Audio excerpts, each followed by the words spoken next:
Hello and welcome to the wonderful world of old sheet music. I am your host, Nicholas Carroll. Tonight I am looking at Malagueña by Ernesto Luciano. And it turns out I actually have done a piece by the same composer already. It was called Cordoba, and it is from the same suite as this is, which was called Andalucia. But this is the Malagueña from it. This particular sheet music does have a few other of the advertisements here for the other pieces in this suite. Cordoba is not one of them though. And this one actually comes with a foreword here, so it's pretty long, but I'll read it to you because this is a lot of the background about the composer that I had mentioned a little bit in the other video about him, but this I think will be different because this is the official bio of him. Commencing his career as a 5-year-old child piano prodigy and composer of delightful melodies when only 11, Ernesto Luciano today ranks as Latin America's most significant contributor to the world of music. Born August 7th, 1896 in Guaynabacao, I don't know if I said that right, just across the bay from Havana, the young Luciano initially devoted himself to the development and interpretation of the unwritten songs and pristine rhythms of the people of his beloved Latin America. Almost instant recognition of his near-genius talents interrupted this work, and, however, invitations brought him somewhat reluctantly to the concert halls on 3 different continents. Beginning in 1927 with a series of piano concerts at the Salle Pleyel in Paris, which enraptured Europe, Luciano's home became intermittently the capitals of the world. Up and down the endless coastline of South America and the concert halls of Buenos Aires, Rio de Janeiro, and Lima, followed by Paris, Nice, Barcelona, Madrid, London, and New York, he played his music and he wrote his music. Much of the Cuban composer's significance for future musicologists no doubt will be in describing his remarkable prolificacy, to which his hundreds of compositions and his many operettas bear witness. Yet equally important in evaluating Luciano is an awareness of his remarkable versatility. For not only have his Malagueña, Andalucia, La Comparsa, Danza Lucuma, Guitarrillas, and Cordoba become a part of almost every concert repertoire, that's a bit of an exaggeration, but many of his less serious and strictly popular compositions, such as The Breeze and I Say CC Jungle Drums, Maria La have become favorite songs and dance melodies. Luciano wrote the entire musical score for the 20th Century Fox Technicolor production Carnival in Costa Rica, which has been acclaimed as one of the best musicals to emanate from Hollywood for a great many years. That's also an exaggeration. Here again, Luciano shows his versatility in composing a score which runs the musical gamut from strictly Latin American tunes to popular ballads and ballets. Possessed of one of the most unusual musical talents of his generation, Ernesto Luciano has carved a niche for himself among the leaders of the world's musical contemporaries. Unusual is a weird word choice there, I think, when really what they mean is extraordinary, kind of like, he was super talented is what they're trying to say. So this is published in 1928. So it took me a minute to read the Roman numerals, but it is 1928. So that is the publication date. It was renewed here a couple of times, it says. So I'm not sure when this particular actual sheet music was printed. It doesn't say, it just has the copyright of the original piece, and then when it was renewed, which was in 1930 by Edward B. Marks Music Corporation. So being like, this doesn't look quite that old, so I'm thinking this is probably a reprint. And it's 75 cents, where if this was 1927, it would have been cheaper than that probably. So this piece is quite demanding. If you look in it, we got a lot of stuff going on here. Like I always say, I am sight reading this. I've never played it before in my life or even looked at it. So I'm going to do my best here, but it does look pretty involved, particularly here towards the end. And it is also 10 pages, so it will be a little bit long and a bit involved, but let's see what we can do with it and do it some kind of justice.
Okay, so that's my attempt to sight reading that. Now, most of the notes I had correct, but obviously I did not go full speed. It's supposed to be much faster than I played at several places, especially towards the end. So it's a kind of piece that's like, it sounds somewhat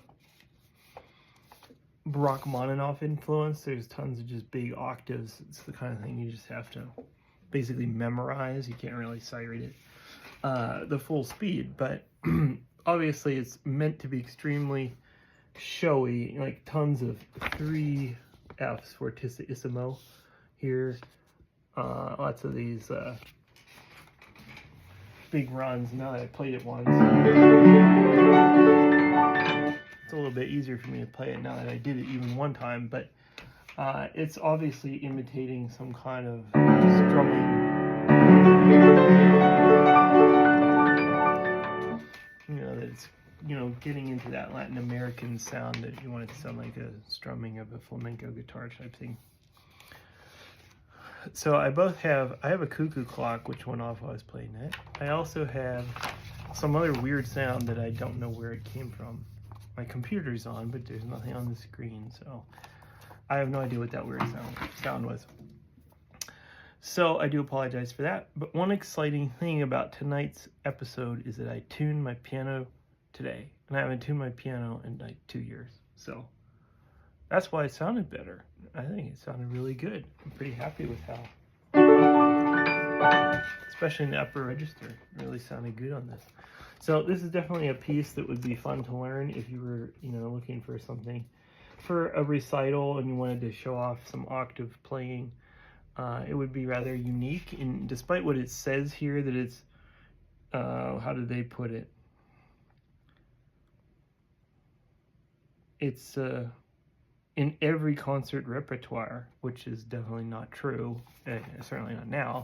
So it would be worthy of that, I think. It would just be that, you know, now it would be kind of obscure, so it would be something people would be able to tell the story of this person. And it would be more unique, you know, maybe than when they printed this, that it was in every concert at that time.